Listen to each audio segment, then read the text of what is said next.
우리에게 주시는 하나님의 말씀은 호세아 10장 1절에서 15절 말씀입니다. 이스라엘은 열매 맺는 무성한 포도나무라. 그 열매가 많을수록 제단을 많게 하며 그 땅이 번영할수록 주상을 아름답게 하도다. 그들이 두 마음을 품었으니 이제 벌을 받을 것이라. 하나님이 그 제단을 쳐서 깨뜨리시며 그 주상을 허시리라. 그들이 이제 이르기를 우리가 여호와를 두려워하지 아니하므로 우리에게 왕이 없거니와 왕이 우리를 위하여 무엇을 하리오 하리로다. 그들이 헛된 말을 내며 거짓 맹세로 언약을 세우니 그 재판이 밭 이랑에 돋는 독초 같으리로다. 사마리아 주민이 베다웬의 송아지로 말미암아 두려워할 것이라. 그 백성이 슬퍼하며 그것을 기뻐하던 제사장들도 슬퍼하리니 이는 그의 영광이 떠나감이며 그 송아지는 아수르로 옮겨다가 예물로 야렙 왕에게 드리리니 에브라임은 수치를 받을 것이요 이스라엘은 자기들의 계책을 부끄러워할 것이며 사마리아 왕은 물 위에 있는 거품같이 멸망할 것이며 이스라엘의 죄 곧 아웬의 산당은 파괴되어 가시와 찔레가 그 제단 위에 날 것이니 그때 그들이 산더러 우리를 가리라 할 것이요 작은 산더러 우리 위에 무너지라 하리라. 이스라엘아, 내가 기브아 시대로부터 범죄하더니 지금까지 죄를 짓는구나. 그러니 범죄한 자손들에 대한 전쟁이 어찌 기브아에서 일어나지 않겠느냐. 내가 원하는 때에 그들을 징계하리니 그들이 두 가지 죄에 걸릴 때에 만민이 모여서 그들을 치리라. 에브라임은 마치 길들인 암소 같아서 곡식 밟기를 좋아하나 내가 그의 아름다운 목에 멍에를 메우고 에브라임 위에 사람을 태우리니 유다가 밭을 갈고 야곱이 흙덩이를 깨트리리라. 너희가 자기를 위하여 공의를 심고 인애를 거두라. 너희 묵은 땅을 기경하라. 지금이 곧 여호와를 찾을 때니 마침내 여호와께서 오사 공의를 비처럼 너희에게 내리시리라. 너희는 악을 밭가라 죄를 거두고 거짓 열매를 먹었나니 이는 내가 내 길과 내 용사의 많음을 의뢰하였음이라.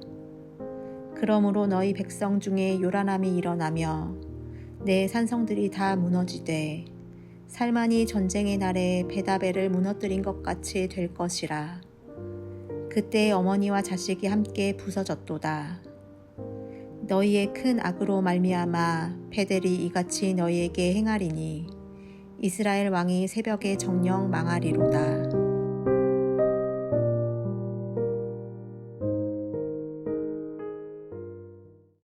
거룩한 주일입니다. 오늘도 여러분이 주 앞에 예배하기 위해 이 자리에 오셨습니다. 여러분 모두에게 하나님의 은혜와 사랑이 함께 하시기를 예수님의 이름으로 축원합니다. 호세아서는 이스라엘에 대해서 표현할 때 하나님이 좋은 땅에 심은 좋은 포도나무였다라고 합니다.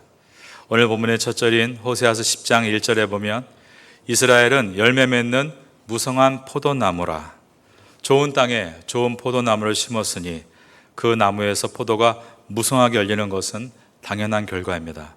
하지만 이것은 가나안 땅이 물리적으로 최상의 땅이고 이스라엘 백성이 인종적으로 가장 우수한 백성이었다는 뜻은 아닙니다. 가나안 땅은 우리가 지금 뉴스에서 이스라엘과 하마스의 전쟁을 통해 보듯이 매우 건조한 황무지입니다. 그리고 이스라엘 백성은 원래부터 생물학적으로 우수한 민족이 아니라 하나님의 말씀으로 훈련받아 신앙적으로 성숙하고 인격적으로 숙성되어진 민족이었습니다. 그러므로 환경이 썩 좋은 것도 태생적으로 좋은 것을 많이 가지고 태어난 것도 아니었지만 하나님 말씀을 사랑하고 그 말씀을 쫓아 살아감으로 황무지가 장미꽃 같이 피는 것을 볼 때라는 찬송가 가사처럼 그들은 부흥을 경험하는 은혜의 축복을 얻을 수 있었습니다.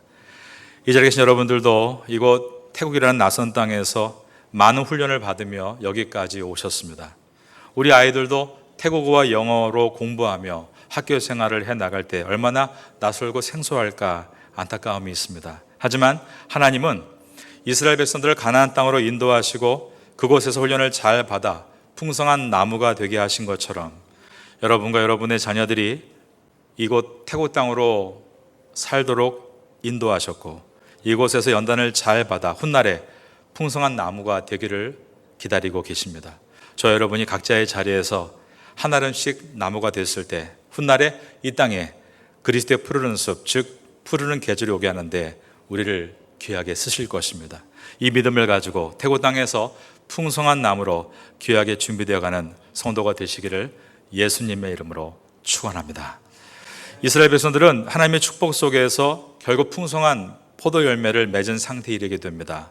이것의 절정은 솔로몬 시대였다라고 말할 수 있습니다. 그러나 풍성함의 절정에 이르자 왕과 백성들은 우상을 숭배하기를 시작했습니다. 그리고 이스라엘이 북왕국과 남왕국으로 갈라지면서 북이스라엘 초대 왕이었던 여로보암은 베델과 단이라는 곳에 금송아지를 만들고 그것을 하나님이라고 부르라고 했습니다. 그러자 전국에 삽시간에 우상이 넘쳐나는 도화선이 되고 말았습니다. 오늘 본문의 첫 절인 호세아서 10장 1절을 보겠습니다. 그들은 땅이 번영할수록 우상을 더 많이 만들었는데 그 이유는 그 땅의 번영이 하나님이 주시는 축복이 아니라 우상이 주는 선물이라고 착각했기 때문입니다. 우상은 비의 신 바알과 다산의 신 아세라를 인간이 돌과 나무로 깎아 만든 것입니다. 우상은 인간이 자기가 원하는 욕심을 조각해 놓은 것이라고 말할 수 있겠습니다.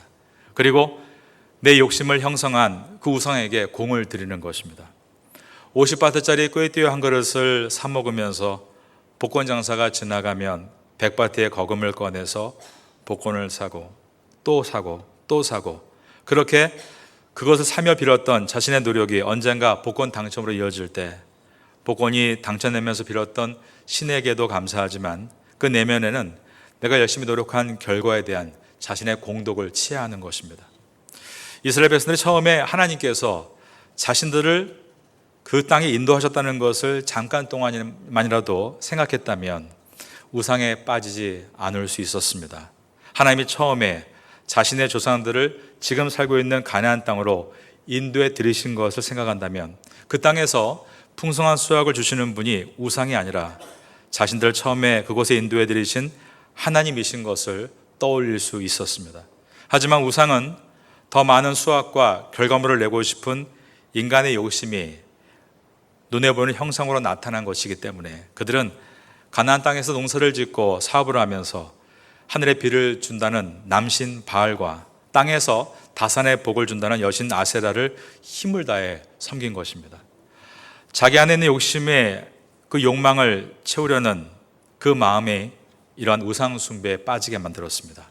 사람이 욕망의 늪에 빠지면 이젠 충분하다 욕망을 멈추는 것이 아니라 더욱 그 늪 속으로 빠져들게 됩니다. 그 결과 호세아서가 기록될 당시에는 북이스라엘은 그야말로 우상이 넘쳐나고 있었습니다. 스스로를 하나님의 백성이라고 말하면서도 욕심을 이루기 위해 우상을 숭배하는 것을 멈추지 않는 것은 두 마음을 가지고 있는 것입니다.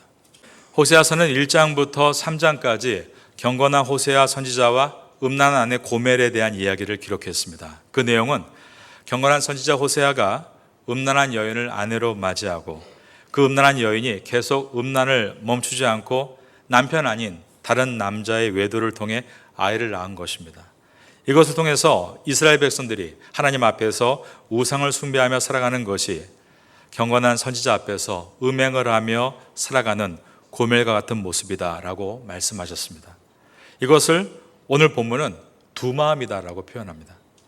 남편이 자기 아내 외에 다른 여자에게 마음을 품으면 불성실한 남편입니다. 아내가 자기 남편 외에 다른 남자에게 마음을 품으면 그것 또한 불성실한 아내입니다.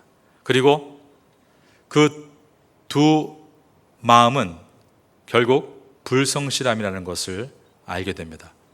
그러면 불성실함의 반대는 무엇일까요? 성실함이죠. 그렇습니다. 근데 성실함과 유사한 말이 무엇일까요? 그것은 바로 포기입니다. 뭔가 하나를 포기해야만 다른 하나에 집중할 수 있는 것입니다.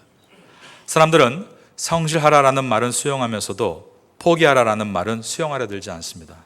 그러므로 양쪽을 기웃거리고 늘 분주하기만 할 뿐 열매를 맺지 못하는 것입니다.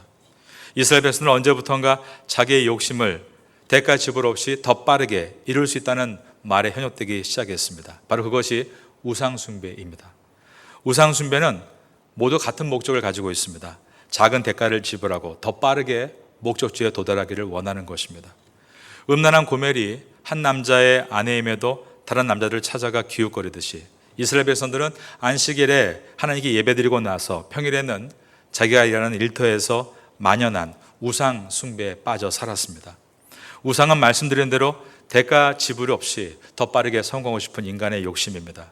그 결과 거짓이 난무하고 눈속임과 편법이 난무하는 것은 그 당시의 사회나 지금 사회나 다를 바가 없습니다. 그 결과 건설 현장에서 부실공사가 일어날 수 있고 학교에서 학력 위조가 일어날 수 있으며 경제에서는 사교 횡령 같은 일들이 가득하고 있는데 그 비율 가운데 교회를 다니는 사람들마저도 그 비율이 낮지 않다는 것은 우리에게 깊은 반성과 돌아봄을 갖게 합니다. 저는 보이스피싱 범죄를 저지르는 것을 볼 때 너무 섬뜩합니다. 그 행위가 거짓의 아비인 사탄에게 완전히 붙들릴 수 있기 때문입니다. 그렇게 거짓된 인생을 살게 되면 그의 미래가 도대체 누구의 손아귀에 들어갈 것인가 너무나 섬뜩합니다. 요즘 태국에도 보이스피싱이 점점 늘어나고 있는 것 같습니다. 어느 날 저에게 전화 한 통이 걸려왔습니다. 다짜고짜 친한 척을 하면서 어디냐라고 묻는 것입니다. 제가 도저히 누군지 기억이 안 나서 죄송하지만 저를 아십니까? 라고 했더니 왜 나를 기억하지 못하느냐라고 하면서 어떤 상황으로 저를 몰아가려고 했습니다. 제가 그래서 그분께 물었습니다. 혹시 제가 어느 나라 사람 같습니까? 그랬더니 곧 이쁜? 그래서 전화를 끊었습니다. 제 태국어 발음 이상하니까 외국인인 것은 알겠는데 일본 사람이라고 말을 한 것입니다. 저를 전혀 모르면서 거짓된 방향으로 몰아가려고 한 것이죠. 참 섬뜩했습니다. 호세아서는 두 마음을 품은 죄에 대해서 하나님의 심판이 시작될 것이다 라고 말씀합니다. 2절을 다시 보시면 그들이 두 마음을 품었으니 이제 벌을 받을 것이다. 여기서 이제라는 단어는 앞으로 이전과 다르게 새로운 상황이 전개될 것이다 라는 신호입니다. 지금까지는 부유함을 누리면서 우상숭배를 지속해도 하나님은 경고하실 뿐 그들을 끝까지 기다리셨습니다. 하지만 이제는 이란 단어는 이젠 그렇지 않을 것이다 라는 뜻입니다. 이젠 하나님께서 직접 나서셔서 그들이 만들어 놓은 제단을 깨뜨리시고 우상을 허물고 그들을 심판하실 것이다 라고 하셨습니다. 2절에서 쳐서 깨뜨리다 라는 단어는 목을 꺾다 라는 뜻으로서 그 당시에 제물을 바칠 때 동물의 목을 꺾을 때 사용하던 단어입니다. 하나님께서 우상에게 바쳐진 동물의 목을 꺾었듯이 우상과 우상의 제단을 다 꺾어버리시겠다라고 하셨습니다. 북이스라엘은 우상 숭배를 통해서 결국 나라가 몰락하게 됩니다. 3절에 보면 북이스라엘 백성들이 우리에게 왕이 없다라고 한탄하는 내용이 들어있습니다. 그들이 이제 이르기를 우리가 여호와를 두려워하지 아니하므로 우리에게 왕이 없거니와 왕이 우리를 위하여 무엇을 하리요 하리로다. 호세아 선지가 기록될 당시에 북이스라엘 왕이었던 여로보암 2세가 죽을 때 그의 아들 스가랴가 왕이 됩니다. 하지만 단 6개월 만에 살룸이라는 자에 의해서 시해를 당했습니다. 그리고 이 살룸은 왕위에 오른 지 단 한 달 만에 또 므나헴에 의해서 죽습니다. 므나헴은 10개월 만에 또 브가히야에 의해서 죽습니다. 이처럼 자기 야망을 이루기 위해 서로 죽고 죽이는 왕들을 보면서 백성들은 그들을 자신들의 왕으로 인정하지 않은 것입니다. 그것이 우리에게 왕이 없다라는 표현입니다. 그 당시 아수르는 북이스라엘을 멸망시키기 위해서 점점 어두운 먹구름이 되어 몰려오고 있었습니다. 그러나 이 왕들은 아수르를 막아낼 여력이 전혀 없었습니다. 그것이 왕이 우리를 위하여 무엇을 하려라는 표현입니다. 그러나 그들은 자신들의 왕을 향해 비난하기 전에 진정한 그들의 왕이었던 만왕의 왕이신 하나님을 어떻게 대했는지를 먼저 생각해야 했습니다. 그들이 우리에게 왕이 없다, 왕이 우리에게 무엇을 할 수 있을까라는 말은 지금까지 그들이 하나님을 대했던 모습이었기 때문입니다. 여러분, 하나님은 온 우주를 창조하신 하나님이시고 지금도 모든 우주 만물을 통치하시는 분이시며 그분이 지금도 모든 나라들을 통치하고 이끌고 계십니다. 우리의 모든 사업과 학교와 우리의 모든 가정을 지금도 다스리시는 분은 우리 주 하나님이십니다. 이것을 우리가 기억할 때 하나님 앞에서 다시 우리의 삶을 재조정할 수 있다라는 것입니다. 북이스라엘은 왕들은 분명 무능했습니다. 그들은 무엇을 해주겠다 공약을 무성하게 했지만 아무것도 이뤄내지 못하고 북이스라엘을 점점 전쟁의 위험으로 몰아갔습니다. 4절을 보겠습니다. 하나님은 가나안 땅에 하나님의 백성 이스라엘이라는 좋은 포도를 심으셨지만 그들은 우상에 빠져 독초로 자라나가고 있었다라는 것입니다. 북이스라엘 수도인 사마리아를 중심으로 우상 숭배가 가장 강력하게 일어났던 곳은 베델이라는 곳입니다. 베델에 그들은 금송아지를 세워놓고 하나님이라고 가르쳤습니다. 처음에 이스라엘이 남과 북으로 나뉜 다음에 북이스라엘 초대왕이었던 여로보암은 금송아지를 만들 때 그 목적은 남유다에는 예루살렘 성전이 있었기 때문이었습니다. 그러면 절기가 오면 자신의 모든 백성이 남쪽에 내려가 예배를 드리게 되고 그렇게 되면 자신의 왕권이 약해지는 것을 우려한 것입니다. 그래서 좀 더 극적인 효과를 자아내고 또 많은 사람들에게 더 관심을 갖게 하기 위해 금송아지를 화려하게 만들고 이것이 곧 하나님을 상징한다라며 남유다보다 멋지게 차별화를 두려고 했습니다. 그러나 그 금송아지는 애굽의 황금송아지 아피스를 연상케 했고 가나안 땅의 송아지 우상숭배와 맞물리면서 북이스라엘 땅에 우상숭배를 시작하는 물꼬를 터주게 됩니다. 우리가 예배에 대해서 더 극적인 효과, 더 짜릿한 것에 대해서 치중하는 것은 어쩌면 본질을 잃어버리게 하는 위험한 일이 될 수 있다는 것을 잊지 말아야 합니다. 우리는 극적인 효과를 만드는 예배가 아니라 하나님께서 받으시기 합당한 예배가 되기 위해 힘써야 되는 줄로 믿습니다. 북이스라엘은 하나님이 아닌 두 가지를 의지했습니다. 하나는 우상이었고 다른 하나는 강대국이었습니다. 하지만 우상은 그들을 번영으로 이끌지 못했고 강대국은 그들을 보호하기는커녕 그들을 자기의 속국으로 삼켜버리고 말았습니다. 6절을 봅니다. 북이스라엘은 종교적으로 베델의 금송아지를 만들고 좀 더 차별화되고 더 자극적이 되면 잘 될 것이라고 생각했습니다. 그리고 정치적으로도 애굽의 편에 서게 되면 아수르로부터 충분히 보호를 받을 수 있을 것이라고 생각했습니다. 그러나 그들의 계략은 완전히 빗나가서 우상을 섬기고 애굽을 의지했지만 결국 아수르에 의해서 완전히 멸망당할 때 우상의 금들도 모두 빼앗기고 말았습니다. 그것을 6절은 수치와 부끄러움이라고 표현합니다. 에브라임은 수치를 받을 것이요 이스라엘은 자기의 계책을 부끄러워할 것이며 오늘날 우리가 믿음의 아버지 어머니로서 우리가 어떠한 모습을 가지고 살아야 되는가? 우리가 계속 세상적인 것에 마음을 뺏기는 것을 자녀에게 보여주고 우리가 하나님을 의지하기보다 환경을 의지하고 강대국을 의지했던 북이스라엘과 같이 오늘날도 그런 모습을 보인다면 그것은 그 결과가 어떤가를 성경이 우리에게 보여주고 있습니다. 7절에 나와 있는 사마리아는 북이스라엘의 수도입니다. 7절은 북이스라엘 멸망을 명백하게 보여주고 있습니다. 8절의 아웬은 위에 있었던 베다웬 즉 베델을 뜻합니다. 우상을 섬기던 산당은 모두가 파괴될 것이다 라고 했습니다. 이스라엘의 죄 곧 아웬의 산당은 파괴되어 가시와 찔레가 그 제단 위에 날 것이니 나라가 비참하게 망하는 순간 그들은 포로로 끌려가기보다 차라리 산이 무너져 죽기를 바랬다라고 되어 있습니다. 그때 그들이 산더러 우리를 가리라 할 것이요 작은 산더러 우리 위에 무너지리라 하리라. 호세아서는 이와 같은 비극의 원인에 대해서 9장에서 기브아 사건을 언급한 일이 있는데 오늘 10장 9절에도 이 기브아 사건을 다시 한번 언급합니다. 기브아 사건은 사사시대 때 기브아에서 벌어진 레위인의 첩 사건을 말합니다. 레위인인데도 첩이 있었고 그 레위인 남자를 기브아가 있는 베냐민 지파에 속한 그 마을의 남자들이 몰려와서 남자를 윤관하려고 하자 이 레위인 남자는 자기의 생명을 보존하기 위해 자신의 첩을 노리개감으로 내줍니다.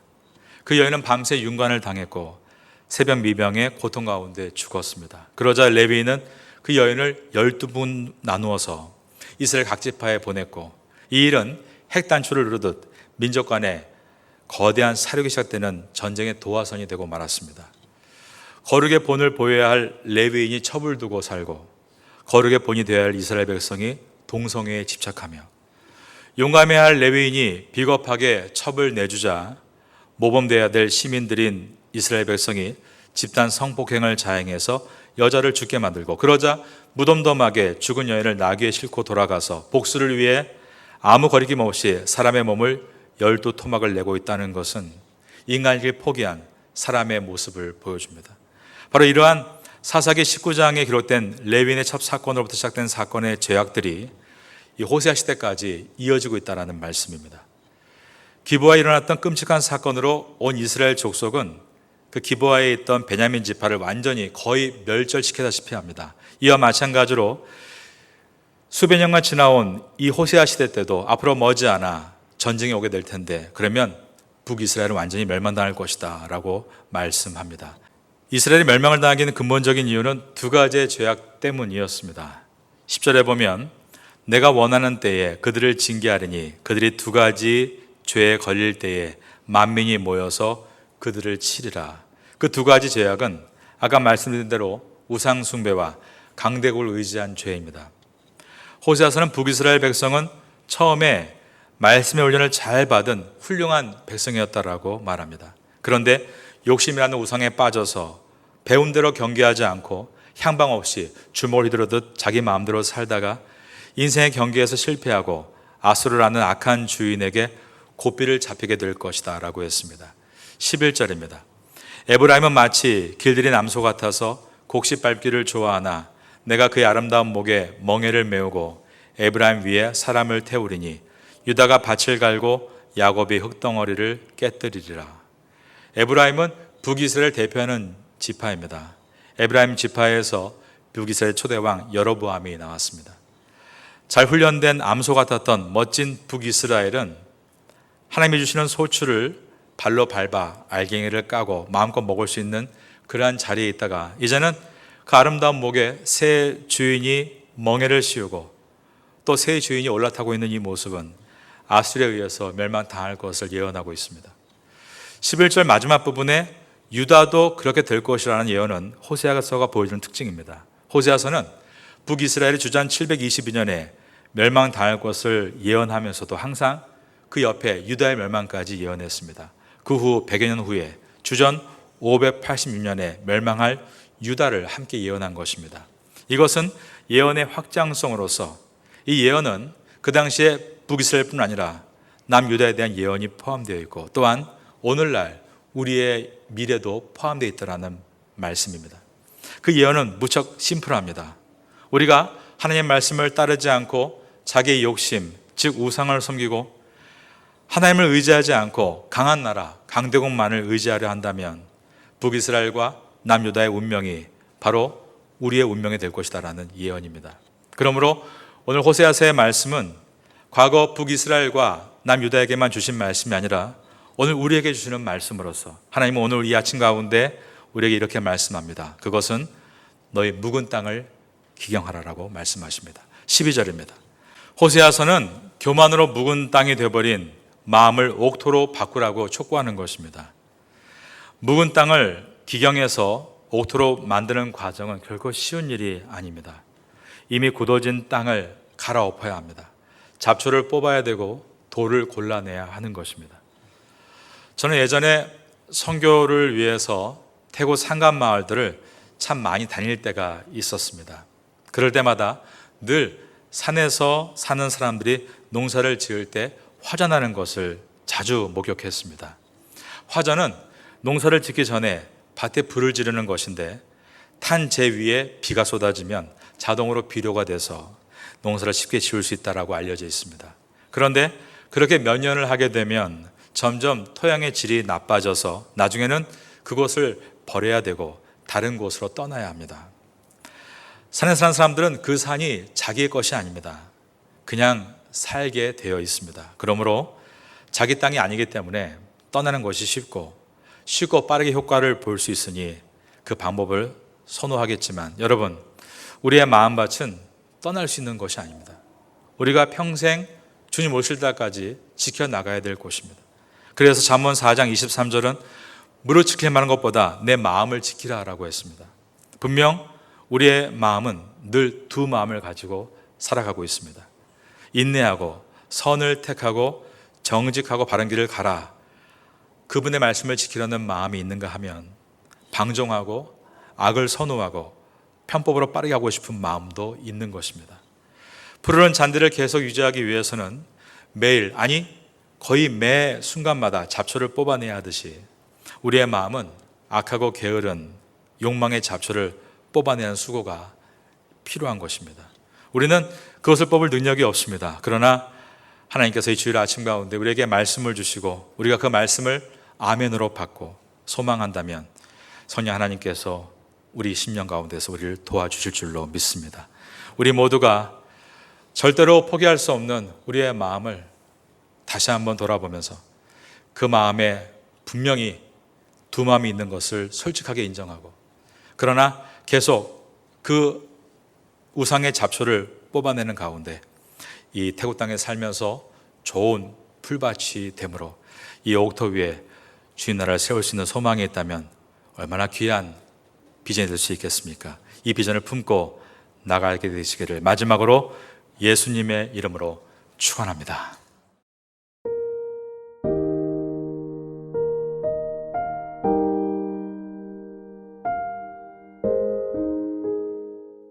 지금은 함께 기도하는 시간입니다. 10월의 공동 기도 제목은 첫째, 기도로 주님과 함께하고, 둘째, 기도로 목회자와 함께하고, 셋째, 기도로 성도와 함께하고, 넷째, 기도로 태국과 파타야와 함께하는 신앙 공동체가 되기 위해 기도드립니다. 말씀을 붙잡고 기도하는 귀한 시간 되시기를 소망합니다.